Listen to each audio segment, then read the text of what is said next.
दोस्तों आज की इस वीडियो में हम डिस्कस करने वाले हैं हुंडई के आईपीओ के बारे में। बेसिकली आप जानते हैं कि कल हुंडई का जो आईपीओ है वो लिस्ट होने वाला है और कल से वो आईपीओ नहीं शेयर हो जाएगा। लेकिन आज बात करेंगे कि कल जो लिस्टिंग होगी बेसिकली हुंडई की आईपीओ की, तो वो किस तरीके की हो सकती है। ये एक अपने आप में बड़ा सवाल जो है बना हुआ है। लिस्टिंग से पहले अगर आप देखेंगे तो काफी सारे उतार चढ़ाव आपको इस आईपीओ के जीएमपी में फिलहाल दिखाई दे रहे हैं। एंड आईपीओ की लिस्टिंग के बाद इसमें क्या करना चाहिए, आज की इस वीडियो में हम उसके बारे में भी जो है कंप्लीटली बात करने वाले हैं। ठीक है, मैं आपको कुछ रिपोर्ट्स पर लेकर चलता हूँ। रिपोर्ट्स के बाद हम बाकी की चीजें जो है देखेंगे। तो आप सबसे पहले देखिए, एक रिपोर्ट है Hyundai India IPO GMP rebound to green a day ahead of listing. आज की बात हो रही है on 21 October. Shares of Hyundai Motor India shows sign of recovery in grey market। जैसा कि आप जानते हैं कि ग्रे मार्केट में इसकी जो प्रीमियम है वो ऑलरेडी बहुत ही ज्यादा डाउन चल रही है, लाल निशान में चल रही है। मतलब आप ये मान के चलिए गिरावट दिखा रहा है ग्रे मार्केट में। एंड जिस तरीके की स्थिति ग्रे मार्केट में आपको हुंडई की दिखाई दे रही है फिलहाल, उससे माहौल बिगड़ा हुआ है। अब हुआ क्या कि मैंने तो अपने मेन चैनल पर पहले ही बोल रखा था कि देखो इसमें मैं तो अप्लाई करने वाला हूँ नहीं। एंड मैंने बहुत सारे लोगों को बोला था कि कोशिश करना इसमें अप्लाई ना ही करो, क्योंकि स्थिति कोई बहुत अच्छी दिखाई नहीं दे रही। वैल्यूएशन जो है इसकी कंफर्टेबल नहीं है, तो ओवरऑल हालात इसके अच्छे दिखाई नहीं दे रहे थे। तो मैंने क्लियरली बोला था। लेकिन ऐसा नहीं है कि इसमें एप्लीकेशन लगी नहीं। ये भी, ये आईपीओ भी लगभग 2.5 गुने के आसपास अप्लाई हुआ था। अगर मैं यहाँ पर आपको दिखा पाऊंगा, अगर दिख रहा होगा कहीं लिखा होगा, तो आपको मालूम पड़ेगा लगभग लगभग ना ढाई, देखो यहाँ तो लिखा नहीं, लेकिन 2.5 गुना ये अप्लाई हुआ, मतलब टाइम अप्लाई हुआ था। तो लोगों को अलॉटमेंट मिले भी हैं। लेकिन अब परेशान है लोग कि आखिरकार करें क्या, क्योंकि ग्रे मार्केट प्रीमियम इसका जो है घटता हुआ दिखाई दे रहा है। लेकिन का बीच बीच में अगर आप देखो ग्रे मार्केट प्रीमियम जो है वो फ्लक्चुएट कर रहा है, और उसमें कभी ये तेज और मतलब ऊपर जाता है, कभी नीचे जाता है। तो ये चीजें चल रही हैं। अब मैं आपको दिखाता हूँ कि आखिरकार ग्रे मार्केट जो है किस तरीके का दिखाई दे रहा है। फिलहाल की स्थिति जो है वो क्या दिखाई दे रही है। ये देखो, यहाँ पर लिखा है the premium of Hyundai motor India share drop sharply into negative 1 second into negative territory last week. पिछले हफ्ते इसकी नेगेटिव टेरिटरी में चला गया, मतलब डिस्काउंट में खुलने की उम्मीद थी। लेकिन however day before its official listing the shares showed a sign of recovery in grey market, rebounding to a premium of 95, indicating a potential listing gain of approximately 5%।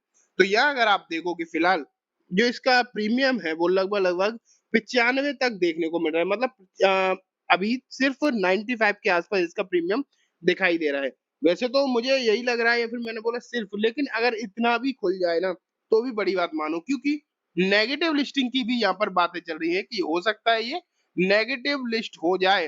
अगर आप प्राइस बैंड देखें तो 1865 से 1960 रखा गया था। 1960 पर ही लोगों को शेयर्स मिले हैं। आप में से अगर किसी को मिला हो तो कमेंट में जरूर बताना कि आप में से किसको शेयर मिले हैं इसके।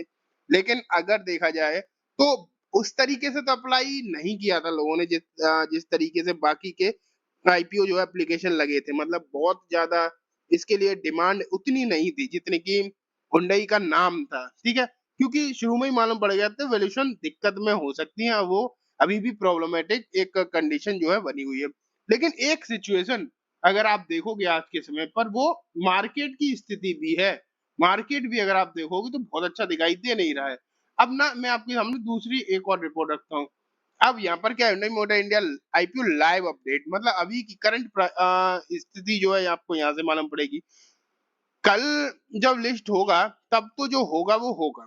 लेकिन अगर देखा जाए द कंपनीज, यहाँ पर अभी की स्थिति जो है, the company share were attracting a premium of almost 4% in unofficial market against a discount a few days ago. तो यहाँ भी लिखा है कि लगभग लगभग 4% का प्रीमियम अभी यहाँ पर शो हो रहा है। लेकिन पिछले हफ्ते तो यहाँ पर जो नेगेटिव हो गया था। तो हालात जो है थोड़े से सुधरते हुए देखने को मिल रहे हैं। अच्छी बात है। देखो मैंने आपको बताया था 2.37 टाइम्स इसमें जो है एप्लीकेशन लगी थी। तो कम तो लगा था, लेकिन इतना भी कम नहीं लगा था कि किसी ने अप्लाई ही ना किया हो। तो ऐसी स्थिति तो यहाँ नहीं आई थी। हाँ, थोड़ा बहुत कम जरूर था बाकियों के कंपेरिजन में। रिटेल वगैरह ने भी उतना जोश नहीं दिखाया जितना कि बाकियों में दिखाते थे, यहाँ पे लिखा भी है। लेकिन अब बात ये निकल कर आती है कि हमें कल करना क्या चाहिए, क्योंकि कुछ लोगों का मानना ये है कि कल इसमें खरीदारी कर लो, खुलते ही यहाँ पर जो है खरीदारी करी जाए। ये भी लोग बहुत सारे लोग ऐसे हैं जो इसे सोच रहे हैं। तो देखो मैं आपको क्लियर कर दूं कि इस आईपीओ में अगर आप फिलहाल के समय पर सिचुएशन देखोगे तो अभी तो अच्छी दिखाई नहीं दे रही, ये बात तो अपनी जगह सच है। लेकिन मार्केट की सिचुएशन भी अभी बहुत अच्छी नहीं है। आज आपने निफ्टी को देखा, निफ्टी की सिचुएशन बिगड़ती हुई देखने को मिली थी। अगर यहाँ से आता है मैं दिखाता हूँ आपको, निफ्टी की सिचुएशन अगर आप देखते तो कोई अच्छी नहीं थी। ये देखो आपको कितना थोड़ा सा डाउन ही देखने को मिला था, लेकिन ये तो फिर भी निफ्टी के तौर पर था।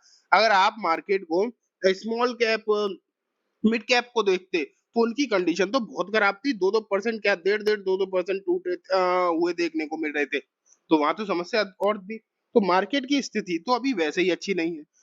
अगर यहाँ पर देखा जाए तो ये वैसे भी कोई अच्छी वैल्यूएशन पर नहीं आ रहा। और इसकी जो पेरेंट कंपनी है वो लिस्टेड जहाँ है उसने कोई आज तक बहुत बढ़िया वेल्थ नहीं बनाई है। तो हुंडई से आप इतनी भी उम्मीद जो है लगा के बैठो मत। अगर आप हुंडई को ही खरीदना चाहते हो इन वैल्यूएशन पर, तो मारुति कौन सा हो रहा है, टाटा मोटर्स कौन सा हो रहा है, ठीक है। तो आपको ये चीजें जो है समझनी चाहिए। और मुझे नहीं लगता कि लिस्टिंग डे पर भी किसी को भी आंखें मूंद कर यहाँ पर खरीदारी करने की जरूरत है, क्योंकि इस पर्टिकुलर शेयर में जब ये शेयर हो जाएगा, अभी तो आईपीओ, इस पर्टिकुलर शेयर में मुझे कोई बहुत ज्यादा पोटेंशियल नियर टर्म में तो दिखाई नहीं देता। आगे जो हो वो हो, पता नहीं, कह नहीं सकते। आगे अगर हो जाए, स्थिति सुधर जाए तो अलग बात है। लेकिन नियर टर्म जो है इसका फ्यूचर दिखाई दे रहा है वो तो मुझे कोई बहुत ज्यादा अच्छा दिखाई फिलहाल नहीं दे रहा है। इसलिए जहां तक उम्मीद है, या फिर मैं जहां तक कहूंगा, इस पर्टिकुलर काउंटर की तरफ आपको अभी बहुत ज्यादा देखने सोचने विचारने की जरूरत नहीं है। बहुत अच्छे अच्छे शेयर मार्केट में पड़े हुए हैं, उन पर ध्यान लगाओ। गिरावट में अच्छे शेयर मिल जाए तो और बढ़िया है। इस शेयर पर मुझे नहीं लगता कि कोई बहुत बड़ा आपको लिस्टिंग गेन तो खैर नहीं मिल रहा, ये बात तो अलग है, भूल जाओ। हाँ, कल ये नुकसान में ना खुले यही आप बात अच्छी मानना, क्योंकि अभी जो जीएमपी है 4% का है, समझ पा रहे हो। 4% के आसपास ऊपर खुलने की उम्मीद है, बस।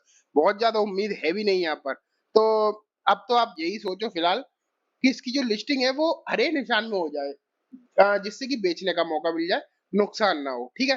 खरीदने के बारे में तो मेरे हिसाब से कोई भी मत सोचना, क्योंकि इस तरीके के इतने बड़े बड़े जो आईपीओ आज तक आए हैं, जब बात ये करी गई है इंडिया का सबसे बड़ा आईपीओ, तब तब उसने नुकसान ही दिया है।